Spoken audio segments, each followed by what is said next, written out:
and it has a very well-defined budget process. And I just like to throw this in because I think it's funny.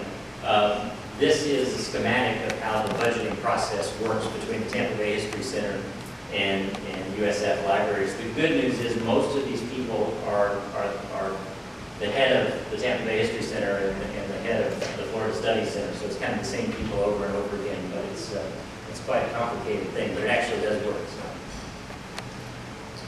what we've accomplished in 10 years through this partnership, probably the highest profile thing that we're doing is our Florida Conversation lecture series, where we're bringing in scholars, politicians, and other distinguished speakers talking about some topic that's relevant to this area. Over the 10-year period, we have had thousands of people going through those lectures. We have 8 or 9 a year on average. History Fair is something that we coordinate working with the Hillsborough County School District. That's all part of the local competition and ultimately the state competition, the national competition. Tampa Bay History Journal is an academic publication that was around for a number of years, and then the university stopped publishing it. We were able to revive it about 4 years ago, and so jointly we're creating this academic journal together. We've worked on numerous exhibitions, both permanent and temporary, collecting oral histories together, lots of educational outreach for K through 12. We host an annual essay contest for both graduate and undergraduate students. We've offered educational tours. I'm sure I'm leaving a lot of things out, but it is an active partnership. Where we're going in the years ahead. Obviously, we want to continue to build upon successful programs that we already have in place. But the biggest initiative, and it's probably going to be within the next 5 years, maybe it'll take the next 10 years, but we're already well into this, is to create a cartographic center that will support exhibitions, publications, programs, a research library. Our goal is to make it the finest cartographic center in the southeastern United States. The map collection that the History Center has and the map collection that USF have, either one can stand on their own as world-class collections. You bring them together and it's really a winner.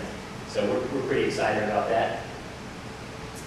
In thinking about why this partnership works, why it works so well, I just kind of came up with 5 reasons.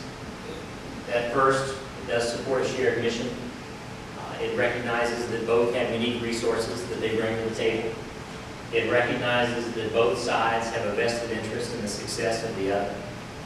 It recognizes that both need to be flexible. If Mark Greenberg wants to do something, and maybe I'm not as excited, I'm going to be flexible because he's going to do the same for us. And we've done that a number of times on different things, and most of the time I think it works out very well. And I think finally it recognizes that the partnership is ever evolving. What it is today may not be what it is tomorrow, and we may be ready to change and whatnot. Just some final thoughts on museum and library partnerships. I hope I've proved to you that sort of my attitude about museums and libraries are that they are natural partners, they're natural allies, numerous ways in which they can come together. I think in 1996, when the government took the Museum and Library Services Act, combining the Institute of Museum Services with the Library Programs Office to create the IMLS, I think that was a great move, and I think we've seen some neat things come out of that program and really encouraging collaboration between museums and libraries. No secret, we live in a very challenging economic climate. And I think that coming together, working in partnership is a great way to leverage resources. You see that even more in our partnership that we have with the Tampa Hillsborough County Library System and having the library branch at our facility. I think these kind of things resonate with donors. I think it's good business. There were a number of people that were very interested in the Florida Studies Center and very interested in the Tampa Bay History Center. And by being able to sign one check and deposit it in that endowment, that made them feel very good. They were supporting both organizations. And then finally, I think it provides an opportunity to do more than either institution can do on its own.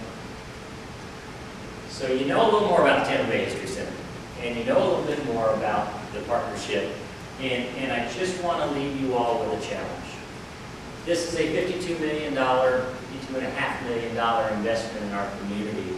And let's try to make it work for this school. And let's try to build some bridges and use this as an extension of their classrooms where students can learn about museum work and learn about library work. And let's maybe build a stronger partnership here. And that concludes my presentation. I don't know if we want to do questions and answers or